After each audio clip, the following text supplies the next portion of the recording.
Namaku Kelly, seorang mahasiswa tingkat akhir di salah satu kampus yang ada di Bandung. Sebagai mahasiswa tingkat akhir, pastinya banyak sekali kegiatan kampus yang harus dilakukan. Mulai dari menyelesaikan tugas akhir, skripsi, bimbingan, dan lainnya yang menumpuk. Aku sebenarnya bukan salah satu mahasiswa yang terlalu ambisius saat itu. Bisa dibilang, ya santai-santai saja. Namun untungnya sekarang aku sudah melewatinya. Setelah benar-benar santai karena sudah selesai kegiatan kampus, aku jadi bisa leluasa melakukan hal apapun yang kuinginkan, yang sebelumnya sempat tertunda karena kegiatan kampus. Salah satunya adalah berolahraga. Malam itu tepatnya malam Jumat. Aku ingat sekali sedang berada di tempat futsal bersama teman-teman SMA ku. Ya, jika mengingat zaman sekolah dulu, bisa dibilang aku atlet futsal. Aku dan tim sekolahku sempat mengikuti beberapa kompetisi futsal antar sekolah. Dan malam itu jadi malam yang penuh nostalgia. Akhirnya bisa merasakan kembali bermain futsal bersama teman-temanku. Sampai ketika sedang asik bermain, orang tuaku tiba-tiba saja menelponku, memberi kabar yang cukup buruk. Ibu bilang nenek tiba-tiba harus dibawa ke rumah sakit, dan sekarang sedang di perjalanan menuju rumah sakit katanya. Aku pun diminta untuk segera pergi ke rumah nenek yang berada di daerah Cimahi untuk menjaga rumah nenek agar tidak terlalu kosong. Takutnya ada orang atau saudara-saudara yang datang ke rumah nenek.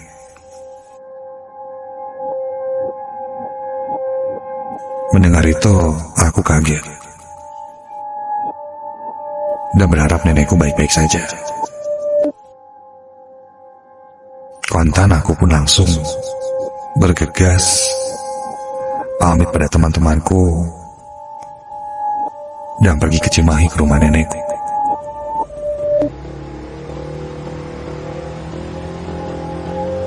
Dari tempat futsalku yang berada di daerah Setiabudi menuju ke rumah nenek yang ada di Cimahi memang cukup jauh. Namun aku coba tempuh dengan menggunakan motorku. Menancap gas motor menerpa angin malam yang dingin saat itu, ditambah bajuku yang berkeringat. Ya, sudah siap-siap saja masuk angin kalau seperti ini.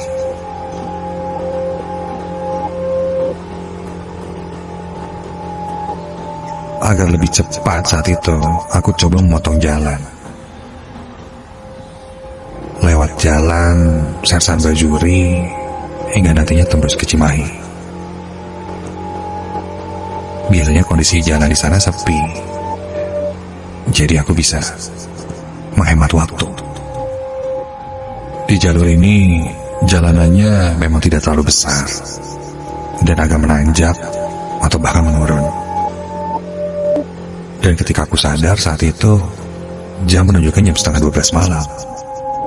Memaksa aku untuk mengebut, menggas motorku untuk segera sampai ke rumah nenek. Tidak ada perasaan khawatir saat itu, karena ini bukan pertama kalinya aku lewat jalan. Ini hampir tengah malam. Sempat terpikir olehku, ada begal atau penjahat lah. Tapi hal-hal tersebut sudah tidak kupikirkan lagi, mengingat nenekku masuk ke rumah sakit. Namun masalahnya, futsal yang tadi kulakukan bersama teman-temanku membuatku cukup kelelahan. Beberapa kali aku menguap selama perjalanan, mengantuk. Mataku sangat berat. Kupikir cukup berbahaya jika berkendara dalam kondisi yang mengantuk seperti ini. Akhirnya aku pun menepi sejenak, menghentikan motorku di dekat minimarket yang sudah tutup malam itu.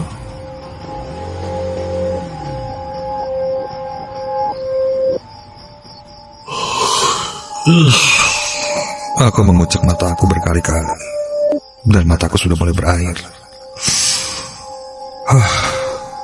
Lemah sekali rasanya.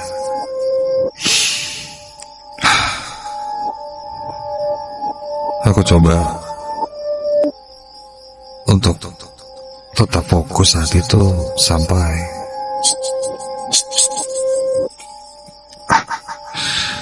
aku mendengar ada yang sepertinya memanggilku. Aku tengok kiri, kanan. Suasananya masih terasa sama saja. Kosong, sepi. Tidak ada siapa-siapa.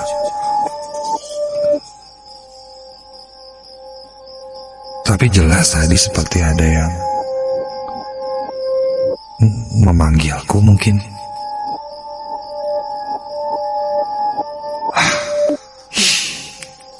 Mungkin aku terlalu lelah jadi mendengar hal yang aneh-aneh.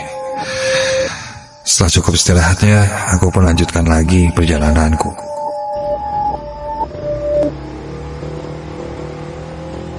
Kali ini agak sedikit berbeda. Kurasakan motorku terasa berat.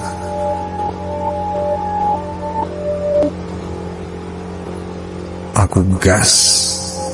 Motorku malah membuat suara knalpot yang terasa memang motorku ini berat. Padahal jalanan saat itu tidak menanjak.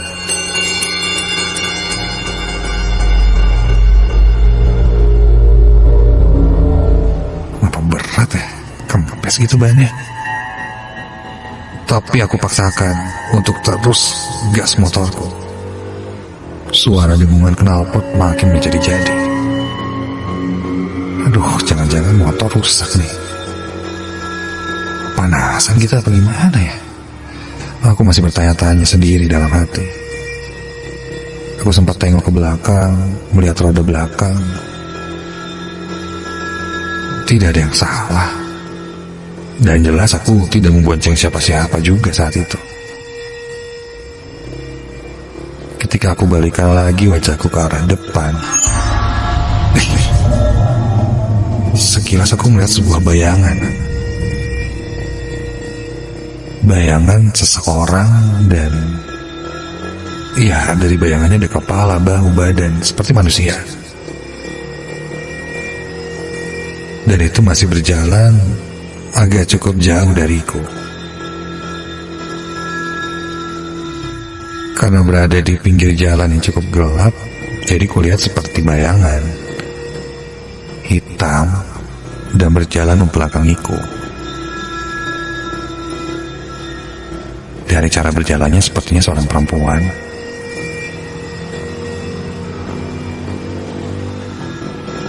Ketika semakin dekat,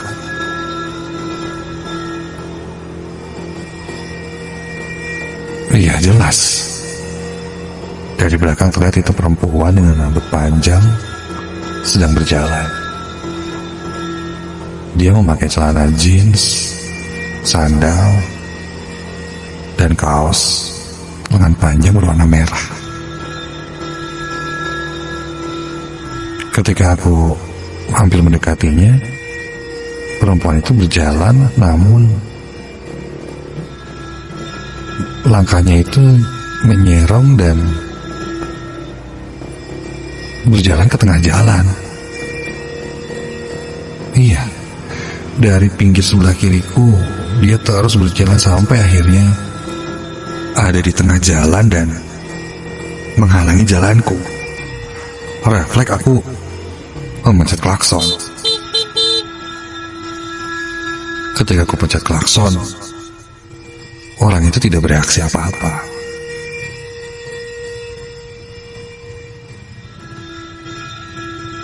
Aku pun perlahan melewatinya sambil bilang, "Jalannya di pinggir jalan teh, jangan di tengah."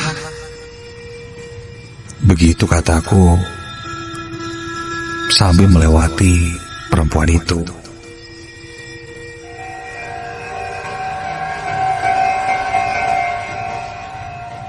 Dan belum begitu jauh aku melewati perempuan itu, tiba-tiba perempuan itu berteriak, "Tunggu," katanya. Refleks aku menghentikan motorku. Aku berhenti, menengok ke arah perempuan itu. Perempuan itu berjalan perlahan mendekatiku. Terlihat jelas kini wajahnya. Mukanya putih, matanya agak sayu. Tidak terlalu kurus, dan ya sebagai lelaki normal aku bisa bilang perempuan itu cantik. Setelah mendekatiku dan berdiri di sebelahku, dia bilang, "Tolong anterin." "Antar kemana?" Begitu jawabku. "Saya lagi buru-buru, mau cepat pulang ke Cimahi." Begitu kataku. Perempuan itu hanya bilang, "Ikut sampai depan saja, kan searah." Begitu katanya. Ya, akhirnya aku pun mengizinkannya untuk ikut dengan motorku. Dia naik duduk di jok belakang. Aku melajukan lagi motorku.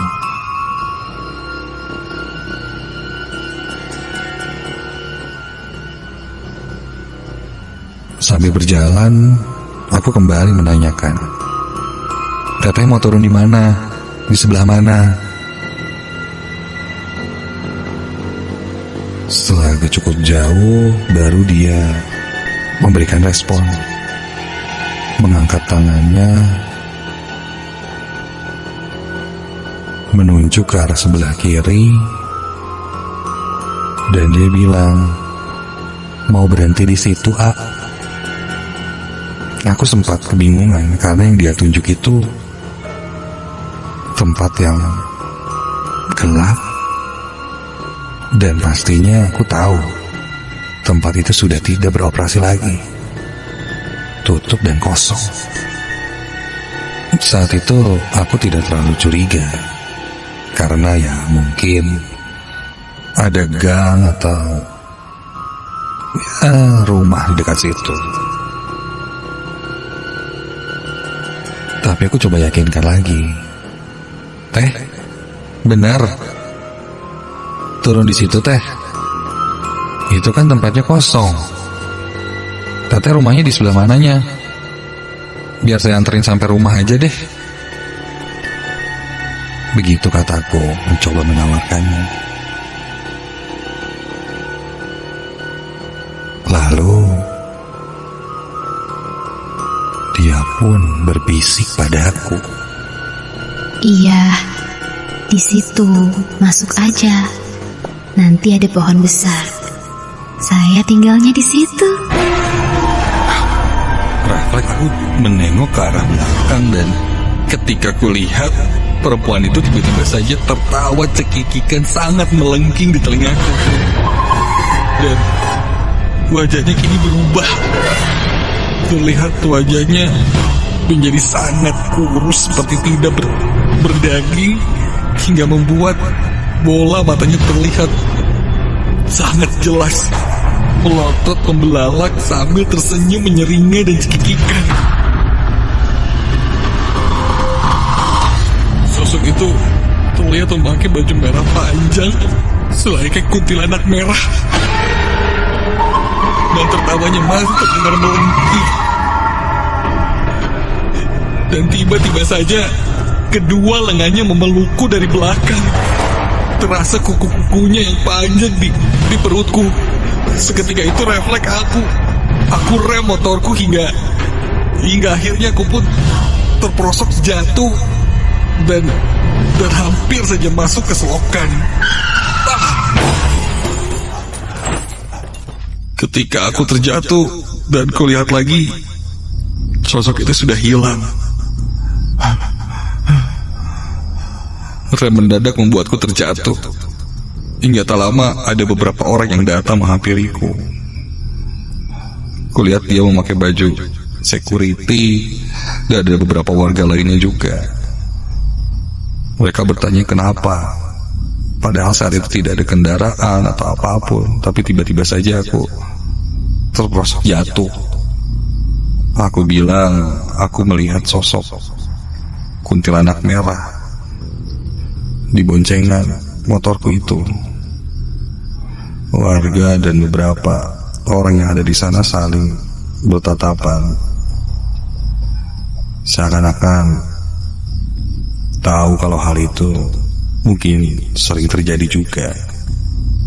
Salah satunya berkata, kalau lewat jalan sini makanya jangan melamun, apalagi tengah malam seperti ini. Pikiran jangan kosong.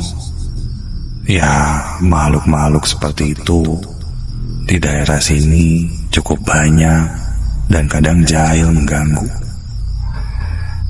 Aku pun mengiyakan dan bilang ya mungkin karena aku kelelahan dan sempat melamun juga saat itu, mengantuk hingga akhirnya seperti ini. Sebuah pembelajaran yang aku ambil, dimanapun kita berada, apalagi dalam perjalanan, lebih baik kita fokus dan tidak memikirkan hal-hal aneh atau hal-hal lain. Karena bisa saja hal yang kualami ini terjadi pada kamu yang sedang mendengarkan Nightmare Side ini.